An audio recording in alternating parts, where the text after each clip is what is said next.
اللہ پر توکل کی حدیں اس قدر وسیع کر لو کہ تمہیں یقین ہو جو تم نے مانگا ہے اللہ اس سے اپنی شان کے مطابق بہترین کر کے تمہیں نواز دے۔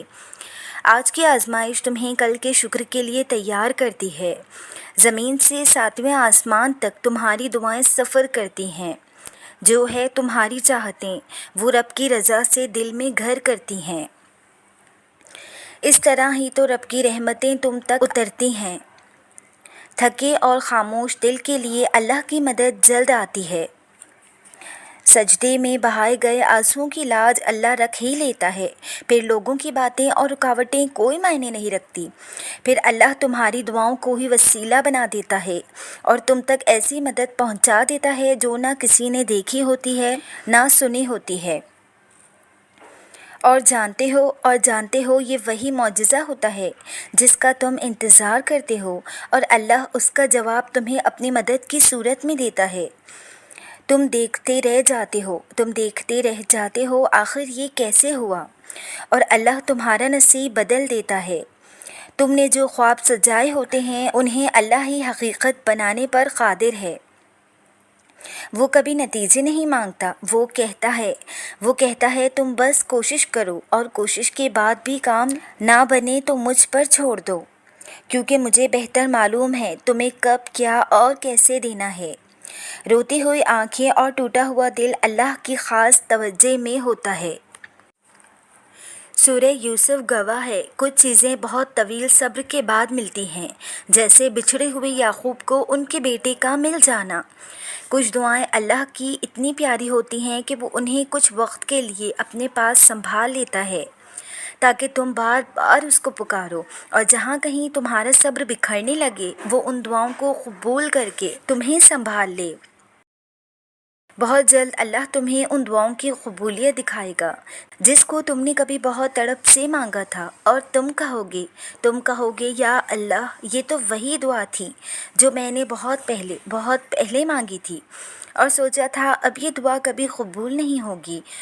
اور پھر اللہ فرمائے گا میں نے کہا تھا نا میرے بندے، میں ہر دعا سنتا ہوں، اسے سنبھال کر رکھ لیتا ہوں اور پھر صحیح وقت آنے پر قبول کرتا ہوں جہاں سے تمہیں گمان بھی نہیں ہوتا۔ ٹوٹ کر گرنے کے بعد اللہ پھر سے تمہاری ایک نئی تخلیق کرتا ہے، ایسی تخلیق جس میں پھر سے ٹوٹ کر گرنا نہیں لکھا ہوتا۔ لیکن وہ کہتا ہے کہ گھبراؤ نہیں، غمگین نہ ہو، میں تمہارے ساتھ ہوں۔ کیا ہوا اگر میں نے تمہیں وہاں سے نہیں دیا جہاں سے تمہیں امید تھی؟ کبھی کبھی میں تمہارے لیے ایسی آزمائش کا انتخاب کر دیتا ہوں جس پر تم سوچتے ہو کہ یہ تمہاری برداشت سے زیادہ ہے، لیکن اس کے پیچھے چھپی تم میری مصلحت کبھی نہیں سمجھ سکتے۔ میں تمہیں تمہارے ارادوں میں تبھی ناکام کرتا ہوں جب میں تمہیں اپنی تدبیروں کے جلوے دکھانا چاہتا ہوں کہ میرے لیے کچھ بھی ناممکن نہیں ہے۔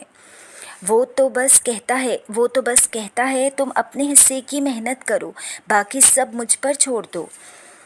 اور جب تم اس یقین سے مانگتے ہو نا کہ میرے علاوہ تمہیں کوئی کچھ نہیں دے سکتا، تو پھر میں بھی تمہیں تمہارے یقین سے بڑھ کر نوازتا ہوں۔ وہ جب دیکھتا ہے تمہیں زار زار روتے ہوئے، اور جب دیکھتا ہے تمہیں تڑپ سے کچھ مانگتے ہوئے، وہ جب دیکھتا ہے تمہیں ناممکن کے باوجود بھی اس پر یقین رکھتے ہوئے، وہ جب دیکھتا ہے تمہیں صبر کی آخری حدوں پر بھی اس کا در کھٹکھٹاتے ہوئے، تب وہ تمہاری عرض سن لیتا ہے، تب وہ اللہ کن کہہ دیتا ہے۔ اللہ جب تمہارے نصیب میں صبر یا انتظار لکھتا ہے تو اس کا بہتر اجر بھی دیتا ہے۔ وہ تمہیں ہر اس مقام پہ تھام لیتا ہے جب تمہیں سانسیں لینا بھی دشوار لگتا ہے۔ وہ تمہاری ان دعاؤں کو بھی سنتا ہے جن پر تم صرف ہونٹ ہلاتے ہو، لیکن دکھ بھری فریاد کو تو وہ بڑے غور سے اور دھیان سے سنتا ہے۔ تم جب تک سناتے ہو تب تک سنتا ہے، اور جہاں تم خاموش ہو جاتے ہو وہ تمہیں وہیں سمیٹ لیتا ہے۔ کچھ دکھ وہ مٹاتا بھی ہے اور کچھ غم کم بھی کرتا ہے۔ جب تمہیں لگتا ہے اب کچھ نہیں بچا، تب وہ نئے راستے بھی دکھاتا ہے۔ کبھی صبر کی انتہا پر ہمت کی تھپکی بھی دیتا ہے، اور کبھی تو ساری الجھنیں سلجھا دیتا ہے۔ وہ اگر دعاؤں کی قبولیت میں وقت لگاتا ہے تو پھر تمہیں بھی مطمئن ہونا چاہیے۔ جو اب نہیں ہوا ضرور ہوگا، ضرور ہوگا، تمہارے سوچے گئے راستوں سے نہیں ہوا، اب تمہیں اللہ اپنے غیب کے خزانوں سے کر کے دکھائے گا۔ اس صبر اور انتظار کے اجر میں تمہیں وہ سب بھی دے گا جو نہ تم نے کبھی سوچا ہوگا، نہ جس کا کبھی گمان کیا ہوگا۔ کبھی کبھی اللہ تمہاری دعاؤں کو بھی آزمائش بناتا ہے، اور جانتے ہو کیسے، جب وہ ہر راستہ بند کر دیتا ہے، امید کی آخری شمع تک بجھا دیتا ہے، نہ آگے کوئی راستہ نظر آتا ہے نہ پیچھے، نہ دعائیں قبول ہوتی نظر آتی ہیں، نہ اللہ کی مدد کہیں سے آتی نظر آتی ہے۔ مایوسی تمہیں ہر طرف سے گھیر لیتی ہے۔ یہی وہ وقت ہوتا ہے جب اللہ تمہاری دعائیں آزماتا ہے، دیری کر کے۔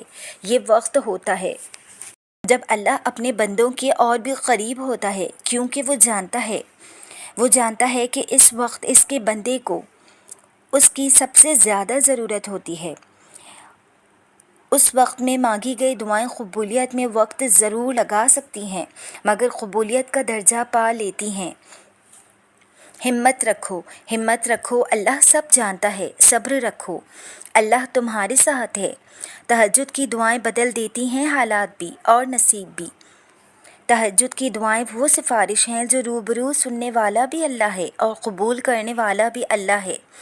جب مشکلیں بڑھ جائیں، جب دل پہ بوجھ زیادہ ہو جائے، جب آنکھیں غم سے نم ہو جائیں، تو یاد کر لینا ہر مشکل کے ساتھ آسانی ہے، اور اللہ تعالیٰ کسی کو اس کی برداشت سے زیادہ نہیں آزماتا، اور یہ بھی کہ صبر کرنے والوں کے لیے بے حساب اجر ہے۔